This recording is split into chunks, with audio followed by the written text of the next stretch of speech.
At the age of 11, he was victimized by a female teacher's aide at his elite boarding school, a place where he was also regularly beaten by the headmaster.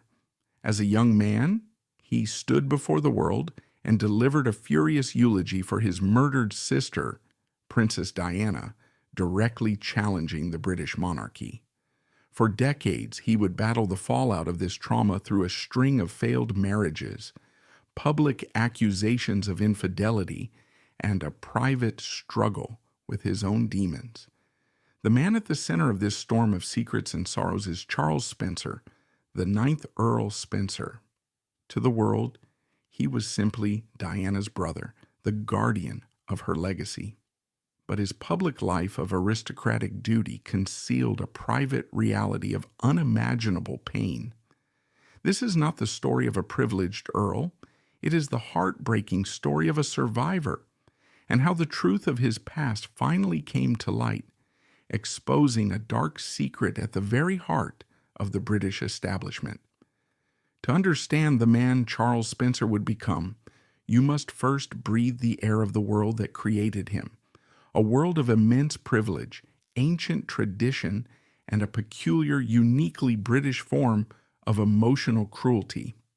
The Spencer family is not merely rich or titled. They are woven into the very fabric of English history.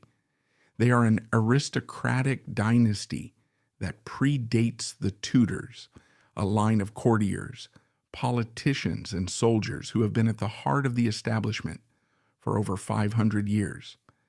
Their ancestral home, Althorp House in Northamptonshire, is not just a house but a 13,000-acre kingdom, a living museum filled with priceless art and the ghosts of a powerful lineage. Charles Edward Maurice Spencer was born into this world on May 20th, 1964, the youngest of 4 children, and crucially, the long-awaited male heir. His birth was a cause for immense celebration, but the family he joined was already a landscape of quiet, simmering sorrow.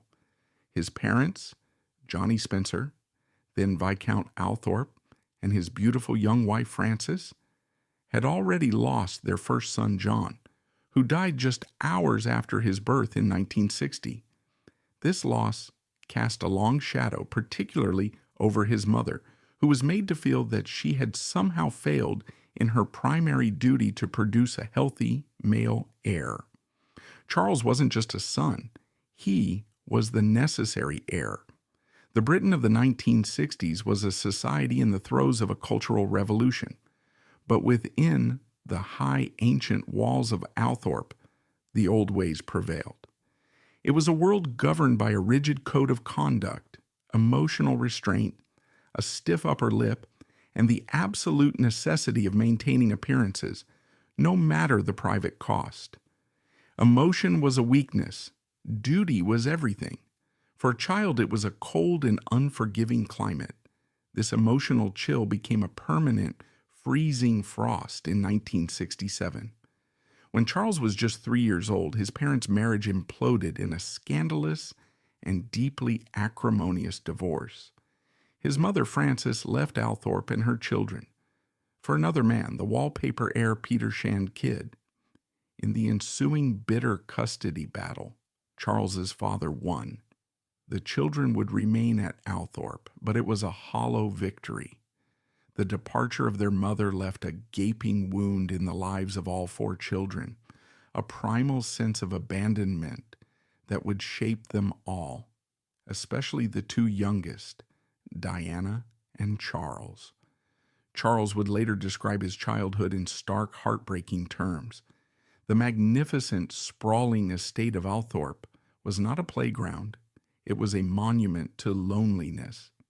His father, crushed by the divorce, retreated into himself, becoming a remote and distant figure. He was a man, Charles recalled, who showed little warmth or physical affection. Discipline was strict and often physical, with the cane being a common tool for punishment. The children were raised largely by a succession of nannies, temporary figures in a life devoid of consistent maternal love. In this emotional wasteland, Charles and his sister Diana forged an unbreakable bond. She was 3 years his senior, and she became his protector, his confidant, his surrogate mother. They were two lonely children clinging to each other for warmth in a vast cold house. They were allies, united by a shared sense of loss and a deep unspoken understanding of the emotional neglect that defined their world. Diana and I were the two youngest and became a team, he would later write. We were in it together. This intense protective bond would last for the rest of Diana's life, but it was forged in the shared trauma of a broken home. But the worst was yet to come. Following the unwritten code of the British upper classes, sending your children away to school was not an option, but an obligation. The purpose of a boarding school education was not just academic. It was to build character, to instill discipline, and to toughen a boy up for a life of leadership. But for a sensitive, emotionally vulnerable 8-year-old, it was another act of abandonment. In 1972, he was sent to Maidwell Hall, a preparatory boarding school for boys in Northamptonshire. It was a place, he would later write, where a hidden culture of systemic violence and abuse was allowed to flourish, a place that would shatter his childhood and haunt him for the rest of his life. That quiet, sensitive boy, already so wounded by the loss of his mother, walked through the gates of Maidwell Hall and into a nightmare. It was a place that operated on its own brutal set of rules, hidden from the outside world by a wall of privilege and tradition. And it was here that a trauma was inflicted upon him so profound, so shameful, that he would bury it deep within his own mind for nearly half a century. For nearly 50 years, what happened within the walls of Maidwell Hall remained Charles Spencer's darkest secret. It was a trauma so profound that he buried it deep within his subconscious, a locked room in his mind that he dared not enter. It was only in 2017, through intensive therapy, that he finally found the key. What he unlocked was a story of horror, a personal testimony that would not only explain the fractures in his own life, but would also expose the hidden brutalities of an entire system. In his searing 2024 memoir, A Very Private School, Spencer laid bare the nightmare of his formative years. Maidwell Hall in the 1970s was not a nurturing place of learning. It was a brutal Dickensian institution run on fear. Physical violence was not just a tool of discipline, it was the school's operating system. The headmaster, Charles recalled, was a sadist who took immense pleasure in administering savage beatings with a cane for the smallest infractions. Boys were flogged publicly, their pain a spectacle for their peers. But for Charles, the physical violence was a mere backdrop to a more insidious, more personal violation. As a lonely, homesick 11-year-old, he became the target of a female assistant matron, a woman in a position of absolute trust. He describes in gut-wrenching detail the classic textbook process of grooming. She identified his vulnerability, his deep yearning for the maternal affection he had never known. She began to single him out for special treatment, offering him sweets and comfort, luring him into her private rooms. This kindness for which he was so starved was a poison. Once she had gained his trust, the abuse began. He recounts how she would force him to perform sexual acts, a repeated violation that left him with a profound sense of confusion, shame, and self-loathing. He knew with a child's intuition that what was happening was deeply wrong, but he had no language for it, no one to tell. He was trapped in a conspiracy of silence, a victim of a predator who exploited his loneliness and the school's complete lack of oversight. The psychological fallout was immediate and catastrophic. The abuse shattered what little self-confidence he had. It triggered chronic insomnia and nightmares that would plague him for decades. It instilled in him a deep-seated sense of guilt, a child's irrational belief that he was somehow responsible for what had been done to him. The long-term consequences, he now understands, were devastating. He links this early trauma directly to his later struggles with relationships, his failed marriages, and a pattern of self-destructive behavior, including what his first wife would describe as a sex addiction. The boy who was taught that intimacy was a form of violation grew into a man who struggled to find healthy, lasting love. His escape from Maidwell Hall to the more civilized environments of Eton College and later Oxford University was a reprieve, but the damage was done. At Oxford, he studied modern history, a subject that would become a lifelong passion. After graduating, he made a determined effort to forge a path for himself that was far from the suffocating world of the English aristocracy. From 1986 to 1995, he worked as a correspondent for the American television network NBC News. It was a life that took him around the world, a life where he was judged on his own merits, not on his family name. But the past was never far behind. In March of 1992, his father, Johnny Spencer, died of a heart attack. At the age of 27, Charles Spencer ceased to be a journalist. He became the 9th Earl Spencer, the new master of Althorpe. The title, the house, and the immense weight of his family's history had finally caught up with him. He had inherited a great legacy, but also a mountain of debt. The estate was facing crippling inheritance taxes, and the new Earl was forced to make a series of difficult and often controversial decisions to secure its future. The most significant of these was to open Althorpe and its grounds to the public. He was now not just an earl, but a businessman, a custodian of a heritage that was also a tourist attraction. And soon that attraction would gain a new, tragic, and global focus. His quiet, professional life was over. He was about to be thrust unwillingly onto the world's biggest stage by the biggest tragedy of his life. But before that global tragedy would irrevocably define his public identity, the ghosts of his past were already wreaking havoc on his private life. As Charles Spencer stepped into his new role as Earl, shouldering the immense weight of his family's history and a struggling estate, the unresolved trauma of his childhood was manifesting in the one place he couldn't hide, his own heart. The boy who was never taught healthy love would become a man who struggled desperately to find it. Charles Spencer's romantic life has been a public and often painful chronicle of love found and lost, a cycle of marriage, fatherhood, and divorce played out under the harsh glare of the media spotlight.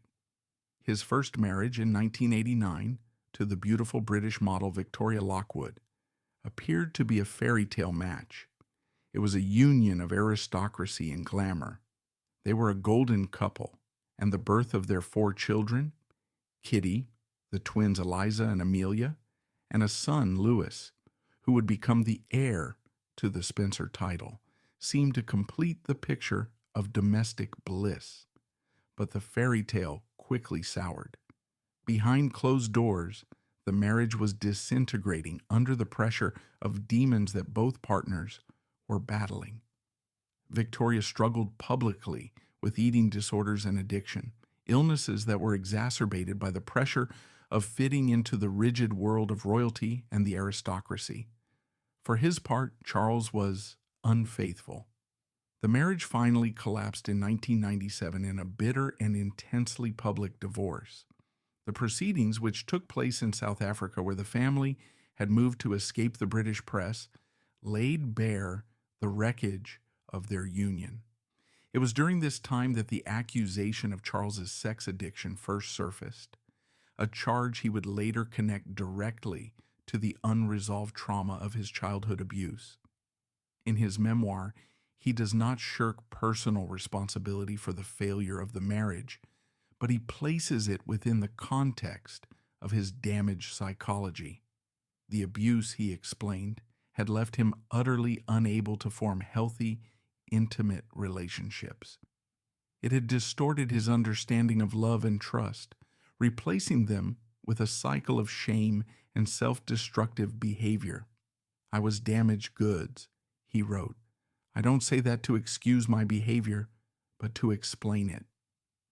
The boy who was taught that intimacy was a form of violation had grown into a man who could not find peace in the arms of another. The timing of the divorce was almost unbearably tragic, its finalization coinciding with the sudden, shocking death of his sister. A few years later, in 2001, he married for a second time, this time to Carolyn Freud, a former nursery school teacher and the ex-wife of a prominent public relations guru.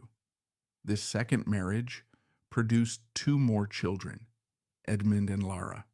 But tragically, history repeated itself. The union lasted only 6 years, ending in another difficult divorce in 2007, with the court proceedings once again making headlines in the tabloids. It was his third marriage in 2011 to the Canadian philanthropist Karen Gordon that finally seemed to bring a measure of stability. They had a daughter, Charlotte, in 2012, making Charles a father for the 7th time. In recent years, he has spoken about the failures of his first 2 marriages with regret and a newfound understanding, acknowledging the profound impact his psychological wounds had on his ability to be a faithful and present husband. He has made a concerted effort to be a better father to his 7 children, working to heal the rifts created by years of divorce and emotional distance. But of all the relationships that have defined his life, none was more powerful, more protective, or more profoundly shaping than the one he shared with his sister, Diana. Their bond, forged in the lonely corridors of Althorpe, was a constant in a life of turmoil. As Diana's life became a global spectacle, he remained one of the few people she could truly trust, a private anchor in her very public storm. He was fiercely protective of her, often acting as a buffer between her and the royal family, and a vocal critic of the relentless press intrusion that made her life a living hell. The greatest tragedy of his life, the event that would forever define his public identity, came on August 31st, 1997. The news of Diana's death in a Paris car crash was a personal cataclysm, a loss so profound it sent him into a spiral of grief and depression. He flew to Paris with Diana's sisters to bring her body home, a grim, heartbreaking journey. It was at her funeral in Westminster Abbey that Charles Spencer stepped out of his sister's shadow and into the global spotlight. His eulogy was not a quiet, somber remembrance. It was a roar of grief, love, and incandescent rage. In front of the Queen, the royal family, and a television audience of billions, he delivered one of the most famous and controversial funeral orations in modern history. He celebrated Diana as a symbol of selfless humanity, a woman of natural nobility who needed no royal title. And then he turned his fire directly on his targets. He lambasted the press, accusing them of hunting his sister to her death. And in a stunning, thinly veiled rebuke to the royal family, he pledged that Diana's blood family would ensure that her sons, William and Harry, would be raised not just with duty and tradition, but with the love and freedom that their mother had so cherished. It was a moment of breathtaking audacity, a declaration of war delivered at the very heart of the establishment. He would later reveal that senior members of the royal court had tried to get him to remove the most critical passages, a request he had flatly refused. The eulogy made him a hero to millions around the world, the one man who had dared to speak truth to power in a moment of national mourning. But for Charles, the aftermath was complex. He was consumed by a deep and abiding guilt, a feeling that he had failed in his ultimate duty to protect his older sister. Her death, he has said, was the breaking point that ultimately forced him to confront the demons of his own past. He made Althorpe her final resting place, transforming the estate into a place of pilgrimage for a grieving world. This decision, too, was fraught with controversy, with some accusing him of commercializing her memory. But for him, it was an act of love, a way to provide a peaceful private sanctuary for the sister he had lost. The death of Diana and the recent revelations of his own abuse are the two defining traumas of Charles Spencer's life. They are not separate tragedies that happen to the same man. They are deeply and inextricably intertwined, two parts of a larger story about a family dynasty marked by both extraordinary privilege and unimaginable pain. To understand Charles Spencer, you have to understand that these two events are like a dark double helix, twisting around one another, shaping the very DNA of his adult life. The first trauma, the abuse at Madewell Hall, was a secret, a silent horror inflicted upon a powerless child in the shadows. The second, Diana's death, was the most public tragedy of the modern age, a global spectacle of grief that thrust him into the spotlight as the world's most famous mourner. For decades, he was forced to perform the role of the survivor of one trauma, while being utterly unable to even acknowledge the existence of the other. This internal conflict created a profound and complex sense of guilt that has haunted him for decades. At Diana's funeral, his rage was directed outwards, at the press, at the royal family. But his private grief was laced with a feeling of profound failure. He was the little brother she had protected in the cold corridors of Althorpe. And in the end, when she needed protection most, he hadn't been there to save her. This feeling of powerlessness must have been a horrifying echo of his own childhood. The helpless boy who couldn't stop his abuser became the helpless man who couldn't stop the forces that destroyed his sister. The public eulogy in this light was more than just a speech. It was a desperate attempt to reclaim a power he had never felt he possessed, a roar of defiance on behalf of a sister he couldn't save, and perhaps for the little boy who was never saved either. His recent decision to break the Spencer family's traditional code of silence is therefore the culmination of this long, arduous journey of self-discovery. It is the final and most personal act of rebellion in a life marked by defiance. If his eulogy was a battle fought for Diana's memory, his memoir is the war he finally waged for his own soul. By writing it, he sought not just to heal himself, but to cast a light on the hidden culture of abuse that has been protected by the British establishment for generations, a culture that values the reputation of institutions over the safety of children, and that enforces a brutal code of silence on its victims. It's a code his sister also broke in her own way, and perhaps in telling his story, he is fulfilling the pledge he made at her funeral, to live a life not governed solely by duty and tradition, but by honesty and love. The impact of this decision has been tangible and immediate. His story has prompted formal police investigations into his former school and has encouraged other survivors, now middle-aged men, to come forward and break their own decades-long silence. Men who, like him, had carried the shame and pain of their childhoods like a secret illness. In giving a voice to his own trauma, he has given permission to others to do the same.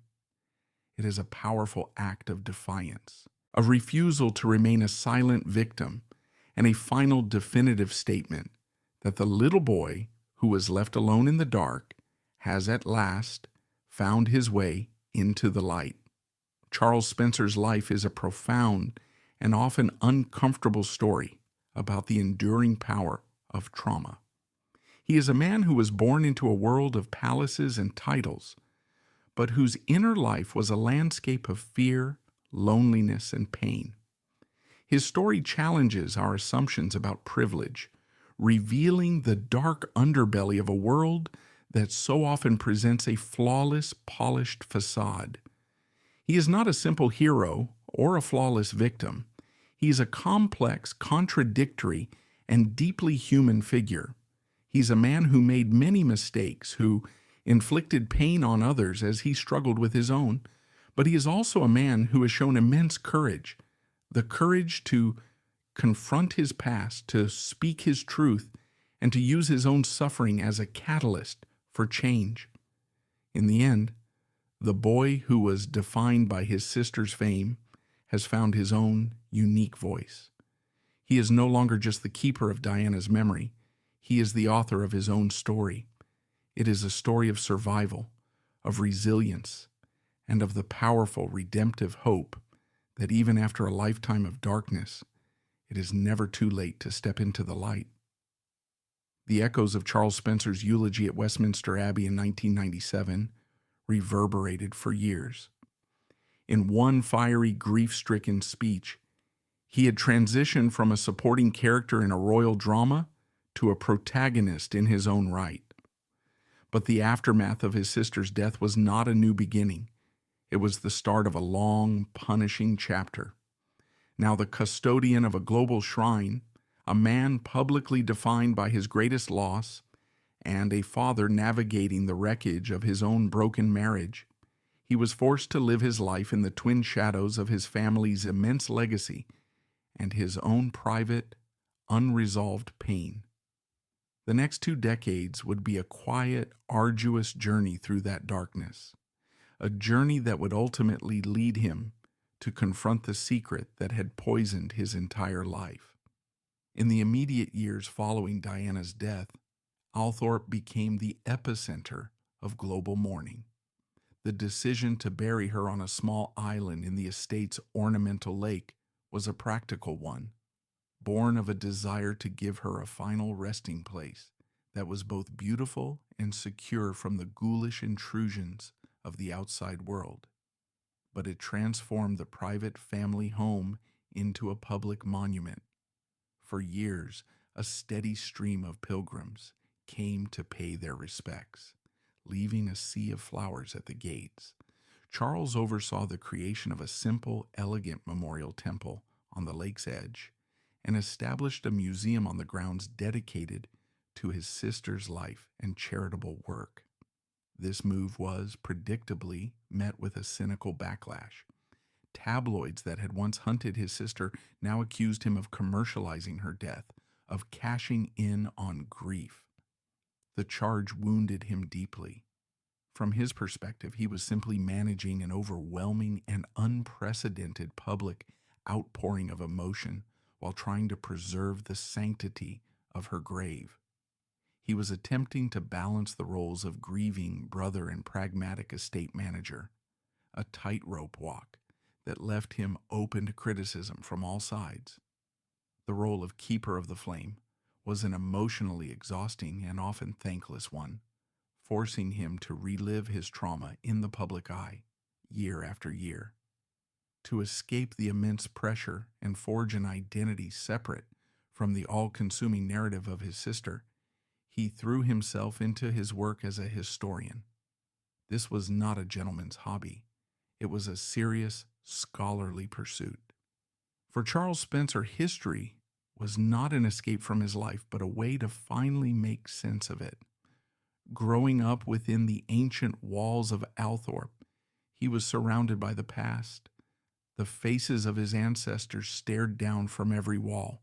Their triumphs and tragedies were etched into the very stones of the house.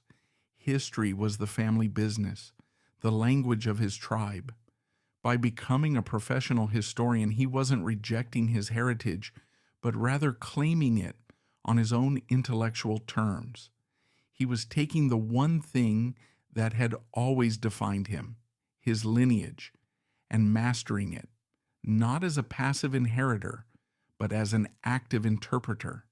He authored a series of critically acclaimed and best-selling history books, including Blenheim, Battle for Europe, Prince Rupert, The Last Cavalier, and Killers of the King. His chosen subjects were telling.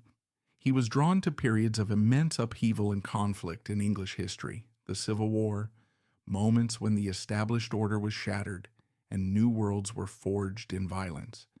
In the story of Prince Rupert, the dashing but doomed royalist commander, he found a figure of immense charisma and tragic failure. In writing Killers of the King, an account of the men who signed King Charles I's death warrant, he explored the ultimate act of rebellion against the establishment. These were not dry, academic tomes. They were vivid, character-driven narratives about loyalty, betrayal, and survival against overwhelming odds. It's hard not to see the parallels with his own life, a man who felt a deep loyalty to his own fallen princess and who would eventually mount his own rebellion against the institutions that had harmed them both. His writing was praised for its narrative drive and meticulous research. It was a clear, deliberate statement. He was not just an earl by birthright. He was an intellectual, a man of letters whose authority came from his own mind, not just his title. This work gave him something he had craved his entire life, validation that was earned, not inherited. When a critic praised his book, they were praising him, Charles the writer, not Charles the brother of Diana. In this pursuit, the magnificent library at Althorpe, a room that may have felt oppressive in his youth, became his sanctuary. Within its book-lined walls, surrounded by the silent company of centuries of human thought, he found a peace and control that his real life had always denied him. Here, he could commune with the ghosts of the past on his own terms, controlling the narrative in a way he never could in his own life. Outside the library doors, his story was written by tabloid headlines and public perception. But inside, he was the one who sifted through the evidence, weighed the motives, and passed judgment. He was the master of the story. His personal life, however, remained stubbornly, painfully turbulent. While he could command the narratives of the 17th century, the narrative of his own heart remained a chaotic and unresolved text. His second marriage to Caroline Freud, which began in 2001, ended in divorce 6 years later, reinforcing the painful pattern of his relational struggles. The union, which produced 2 more children, Edmund and Lara, ultimately collapsed under the familiar weight of discord and public scrutiny. For Charles, it was another devastating public failure, another confirmation of the internal brokenness that he could no longer ignore. He was a man approaching 50, a father to 6 children by 2 different women, and the stability he craved seemed perpetually out of reach. The old ways of coping, of burying the pain, of moving on, of seeking solace in new relationships were clearly not working. The pattern was undeniable, and the source of it lay in a part of his past he had yet to truly face. It wasn't until his third marriage in 2011 to the Canadian philanthropist Karen Gordon that a sense of lasting stability seemed to enter his life. Karen was different. She was a successful, self-made woman from outside the rarefied, insular world of the British aristocracy. She was a mother of 2 daughters from a previous marriage, a woman who understood the complexities of blended families and who possessed a grounded maturity. Their union was not a society spectacle, but a quiet, private commitment. A year later, he became a father for the 7th time at the age of 48 to a daughter named Charlotte. This new chapter, defined by a more stable partnership and the experience of fatherhood in later life, created a profound shift. The relative peace of his new family life didn't erase the past, but rather, it created the safe emotional space required to finally confront it. The walls he had built around his trauma for over 40 years, walls he thought were protecting him, now began to feel like a prison. The constant low-level hum of anxiety, the insomnia, The unexplained bouts of anger, the lingering shadow of guilt, he could no longer outrun them. The pain of his past, the abandonment by his mother, the systemic abuse at school, and the colossal world-altering grief for Diana was a debt that was finally coming due. It was a long overdue reckoning with the boy he had been forced to leave behind in the corridors of Madewell Hall, a boy who had been waiting patiently for nearly half a century to finally be heard. The turning point came in 2017. At the age of 53, haunted by a lifetime of anxiety, insomnia, and the ghosts of his failed relationships, Charles Spencer finally sought intensive therapy. He has described this decision as the most important of his life. It was in the safe, confidential space of a therapist's office that he began the painstaking work of unlocking the buried memories of Madewell Hall. He described the process as a form of psychological archaeology, carefully brushing away decades of dust and denial to reveal the horrific truths beneath. The memories returned not as a flood, but in agonizing fragments. The sickly sweet smell of the matron's perfume, the cold terror of her room, the searing pain of the headmaster's cane. For the first time, he was able to see the clear, devastating line that connected the abused 11-year-old boy to the troubled 50-year-old man. He understood that his struggles with intimacy, his self-destructive impulses, and his deep-seated feelings of worthlessness were not character flaws, but the predictable, tragic symptoms of profound childhood trauma. This realization was both shattering and liberating. It gave him a framework to understand his own life, but it also filled him with a new sense of purpose. He knew he could no longer remain silent. The aristocratic code of omerta, the powerful social pressure to never speak of unpleasant things, had enabled his abuse and the abuse of countless others. He decided he had a moral obligation to break it. He began the agonizing process of writing down his story. The result was his 2024 memoir, A Very Private School. The book is a harrowing, courageous, and deeply personal testimony. In it, Spencer does not spare the reader or himself the horrific details of his time at Madewell Hall. He describes the headmaster's beatings with a chilling precision, but it is his account of the matron's sexual abuse that is the book's devastating core. He details the methodical grooming, the violation of trust, and the profound psychological damage it inflicted. It was a total mind FK, he wrote with raw honesty, because she was also giving me this cloying motherly affection that I was so desperate for. Writing the book, he said, was the hardest thing he had ever done, a process that often left him shaking and unable to sleep. But he felt compelled to do it, not for profit or for pity, but for two clear reasons. The first was personal, to exorcise the demon that had haunted him his entire life. The second was public, to give a voice to other survivors and to expose the systemic culture of abuse that thrived unchecked in the privileged, closed-off world of British boarding schools for generations. The book's publication in early 2024 sent a shock wave through British society.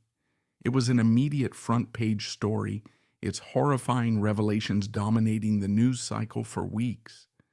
The public reaction was one of overwhelming sympathy and outrage. For many, it was a stunning expose of the dark underbelly of the establishment, a world that had always been shrouded in mystique and deference. For generations, elite British boarding schools had been mythologized as the crucibles of character, the hallowed grounds where the nation's leaders were forged. Charles Spencer's testimony did not just chip away at this myth, it took a sledgehammer to it, revealing a hidden reality of systemic cruelty, sadistic violence, and predatory behavior, all flourishing behind a veneer of tradition and respectability. His story became a powerful and unexpected contribution to the broader #MeToo movement, highlighting that abuse is not confined to any single industry or social class. It was a stark reminder that the corridors of power, whether in Hollywood or in ancient English schools, can be the loneliest and most dangerous places for a child. Predictably, there was a backlash. It came not as a roar, but as a series of quiet, condescending whispers from the very establishment he was challenging. Some commentators, often from similar privileged backgrounds, accused him of being self-indulgent, of breaking the unwritten upper-class code against airing dirty laundry in public. This criticism was in itself a perfect illustration of the culture of silence he was fighting against, a culture that prioritizes the reputation of an institution over the suffering of an individual. Others, more cynically, suggested he was using his trauma to sell books, a cheap and easy accusation leveled at any public figure who dares to write a deeply personal story. But Spencer remained steadfast in his purpose. In interviews, he was calm, articulate, and unwavering. He explained that silence was the abuser's greatest weapon, and that the shame rightfully belonged to the perpetrators and the institutions that enabled them, not the victims. He argued that telling his story, as painful as it was the only way to ensure such horrors were not simply dismissed as relics of a bygone era. He wasn't just settling a personal score, he was lighting a fire. And the book's impact was immediate and tangible. The fire caught. Spurred by his public testimony, a small but growing number of other former pupils of Madewell Hall, now men in their 50s and 60s, began to come forward. They were men who had carried their own secrets for half a century, men who thought they were alone. They wrote to him, they contacted journalists, and they spoke to the police, corroborating his account and sharing their own harrowing experiences. His singular act of courage had created a fellowship of survivors out of a scattered and silent diaspora of victims. The national media, sensing a much larger story, launched their own investigations, uncovering a disturbing pattern of similar allegations at other elite schools from the same era. Most significantly, Spencer's testimony prompted a formal police investigation into Madewell Hall, turning his personal memoir into a catalyst for potential legal accountability. His profile and his title made his allegations impossible to ignore. The boy who had been victimized by an institution was now the man forcing that institution to answer for its past. It was a stunning reversal of power, a demonstration that a single voice, if clear and courageous enough, could begin to shake the foundations of even the most fortified walls. Through this final courageous act, Charles Spencer has fundamentally redefined his legacy. For decades, he was a man defined by others, by his ancient family name, by his famous sister, by his public divorces. He was the Earl, Diana's brother, the man who lived in the great house. These were roles and labels imposed upon him by birth and by tragedy. But now he has claimed his own story. He has stepped out of the shadows, not as a victim defined by his pain, but as a survivor and an advocate defined by his courage. There is a profound and powerful irony in his journey.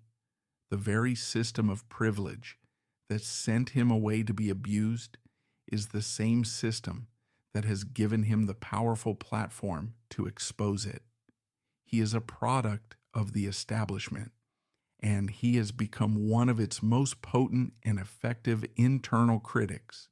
He has used the platform his privilege afforded him not to protect that establishment, but to challenge it from within, forcing it to confront a history it would have preferred to keep buried.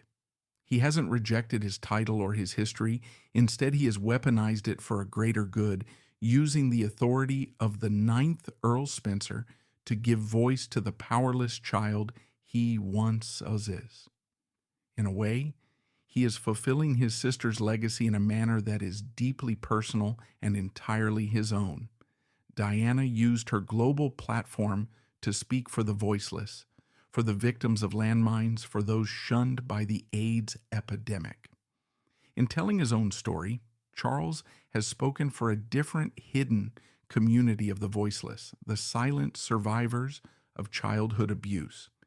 His life is a complex and often uncomfortable story, but it is ultimately a testament to the resilience of the human spirit. He is proof that it is never too late to confront the past, and that in the courageous act of telling one's own truth, there is not only healing, but the power to change the world. The boy who was defined by his sister's fame has found his own unique voice, and in doing so, he is ensured that his story, like hers, will not be forgotten. Today, Charles Spencer continues to live at Althorpe with his wife Karen and their daughter. He continues his work as a historian, his understanding of the past now irrevocably informed by his own painful journey through it. He has become a powerful voice in the conversation around mental health and childhood trauma, speaking with a raw honesty that is still rare in a man of his background. His life is a testament to the fact that trauma does not discriminate by class or title, and that the most gilded cages are often the loneliest. He is a man who, by his own admission, has made many mistakes, a man whose pain has at times caused pain to others. But his story is ultimately one of resilience. It is the story of a man who spent 50 years trapped in a silent prison of the past, and who in the final act of his life found the courage to break free. When we now look at Charles Spencer, we see more than just the brother of a princess. We see a survivor who refused to be silenced, an Earl who dared to expose the rot within his own world. He has taken a life marked by unimaginable tragedy and transformed it into a story of hope and advocacy. He is the keeper of his sister's memory, yes, but he is now finally the master of his own. In finding his voice, he has not only begun to heal himself, but has given others the courage to find theirs. And that perhaps is the most powerful legacy of all.